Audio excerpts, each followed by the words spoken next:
Hello everyone! Welcome back to my channel. May bago na naman tayong video. Bagong kalokohan. Charot lang. Tapos bagong reband package. Kasi nireband ako ng nanay ko. Ma, kung nanonood ka man ngayon, thank you sa pagreband sa akin. Lagi mo akong pinapaganda. So today's video, gagawa tayo ng half cut crease makeup.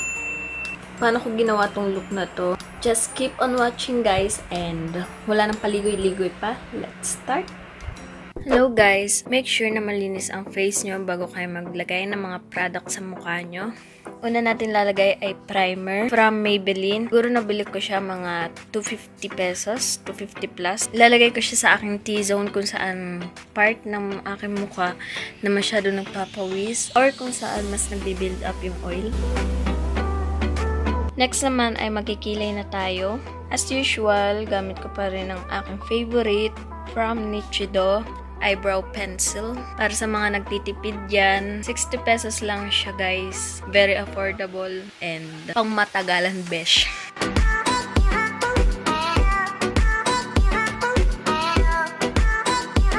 So, i-brush na natin siya para di tayo magmukhang bakhek.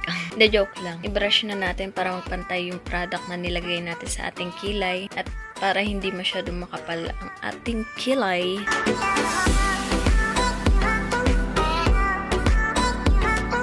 Babawasan ko lang siya sa dulo.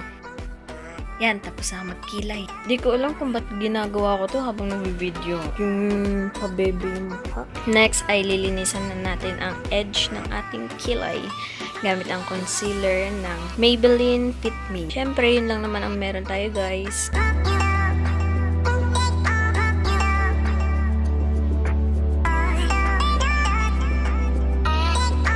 Sa kabila, ganun din ang aking gagawin. Lilinisan lang natin ang ating kilay. Halata pala sa camera ang aking mga blemishes. Next is eyeshadow. Ito yung gagamitin kong first transition color. Galing siya sa Shawil. Wala kasi akong ibang eyeshadow dito. Kaya kung ano meron tayo, dapat yun ang gagamitin natin. Tsaka na lang pag marami na tayong money. Diba? Para makabili na tayo ng mga palette-palette. So, kumuha pala ako ng malaking brush para i-blend sa aking crease. Ilalagay lang natin siya sa ating crease. Dahil nga ang gagawin nga natin ay half crease eye makeup. Ibig sabihin, all about crease. Magsisimula lagi tayo sa outer corner ng ating crease.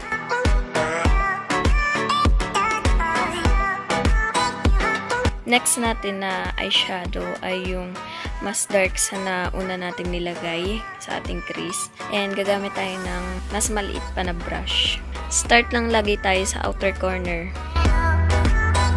Blend lang. Ang pagbe-blend palagi sa circular motion. Para walang mga harsh line. Para maganda tignan.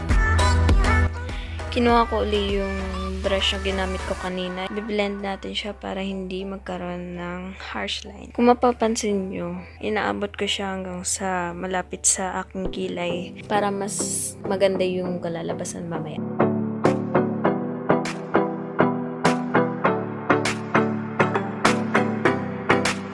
Kung mapapansin nyo guys, marumi na ang aking brush dahil pa-practice po ako ng i-film ko. Hindi ko na siya nilinisan kasi ganun din naman yung kulay na gagamitin ko.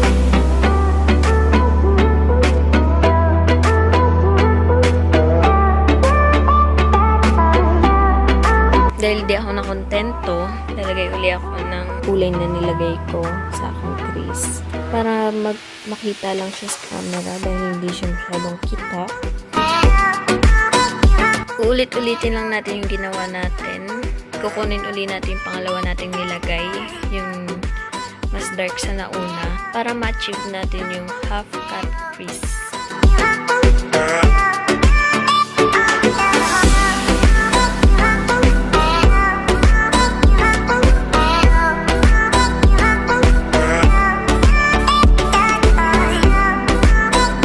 Para sa akin, ang pinaka-favorite kong part kapag nagpe-makeup ako yung paglalagay ng mga eyeshadow kasi art siya eh. Pinag-blend-blend may mga kulay.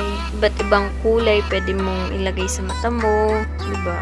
Tapos, pinaka-favorite ko pero ito yung pinaka-mahirap kasi kailangan mo talaga siyang i-blend para maganda yung kalabasan ng eyeshadow mo. Natagalan talaga ako sa pag-blend kasi kailangan perfect yung magawa natin eye makeup.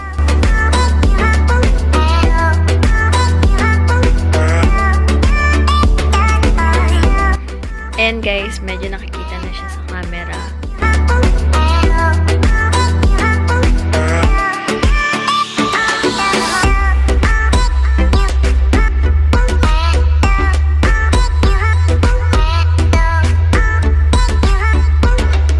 Okay na kaya yan?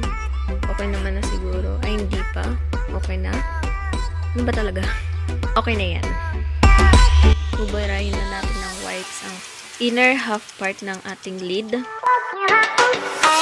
Kaya ko siya binubura kasi para hindi mag-mix yung concealer na ilalagay natin mamaya sa mga eyeshadow na nilagay natin. So, kailangan dahan-dahan sa pagbura.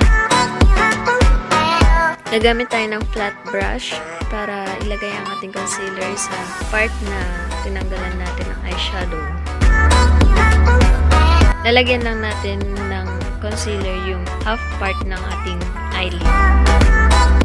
Dahan-dahan natin siyang ilagay, hindi kailangan madaliin.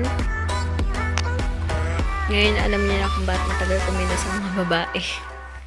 Matagal kasi mag-makeup because makeup is life. Ibe-blend lang natin ang ating concealer sa eyeshadow na ginamit natin sa ating outer corner.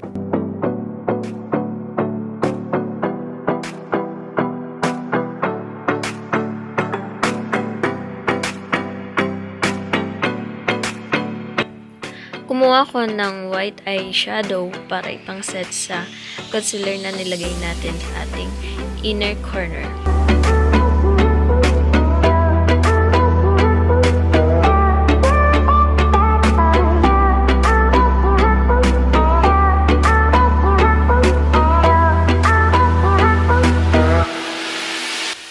Kinuha ko uli yung una natin ginamit na brush, then kasama yun yung eyeshadow na una natin ginamit.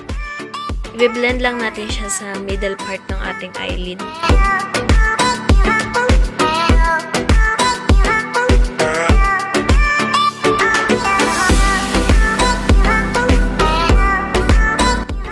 Kinuha ko uli yung pangalawa natin ginamit na eyeshadow, yung mas dark.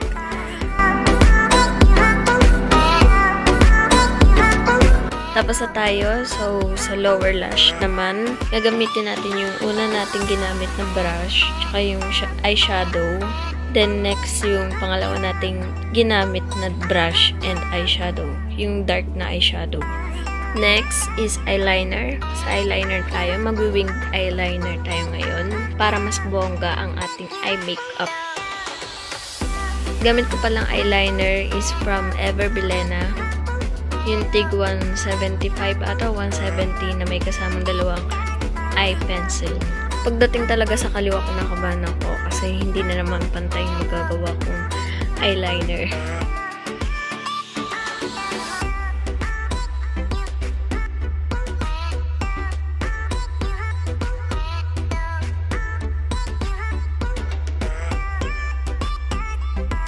Yan, carry na yan.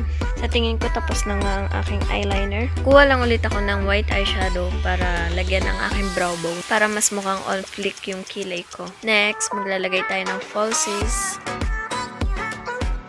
Dati pag naglalagay ako neto, laging naiiyak yung mata ko kasi parang ang bigat-bigat sa pakiramdam. Ang bigat sa mata. Pero ngayon, carry na.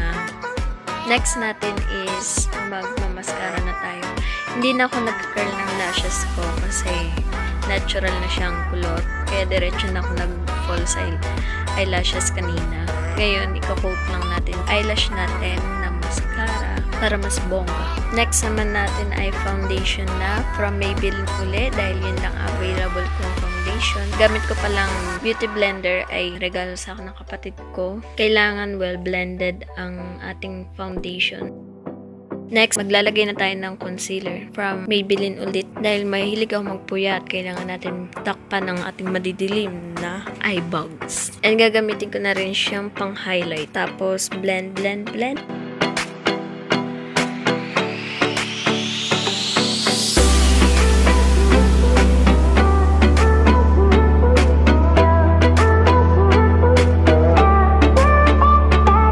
Gagamitin ko ulit yung beauty blender para i-blend yung concealer sa aking mukha. Isiset na natin siya ng powder. Dahil wala akong pressed powder or kahit anong powder man yan, gamit na lang ako ng Johnson's Baby Powder. Next, magko-contour na tayo ng ating nose. Gamit ko palang brush ay bigay ulit sa akin ng aking kapatid na si Andrea. Regalo niya sa akin. Next na i-contour natin ang ating cheeks dahil monay ang ating cheeks, kailangan nating mag-contour besh. So, nagko-contour tayo para magmukhang slim ang ating face, magkaroon ng mga shadow, tsaka para hindi tayo magmukhang espasol kasi sobrang puti ng ating foundation, diba? Ayaw mo naman yun, diba? So, tapos na tayo mag-contour. Next is blush naman.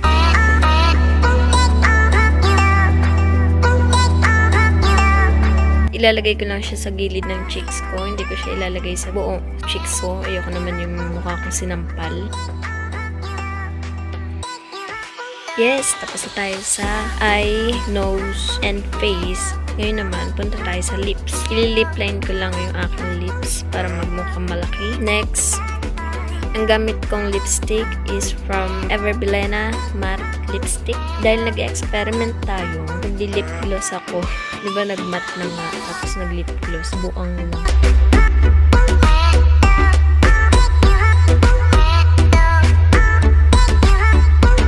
So, ito na nga aking final look. Please subscribe to my channel and don't forget to like this video kung nagustuhan nyo man tong tutorial na to o video na to. Yun lang. Thanks for watching. Bye!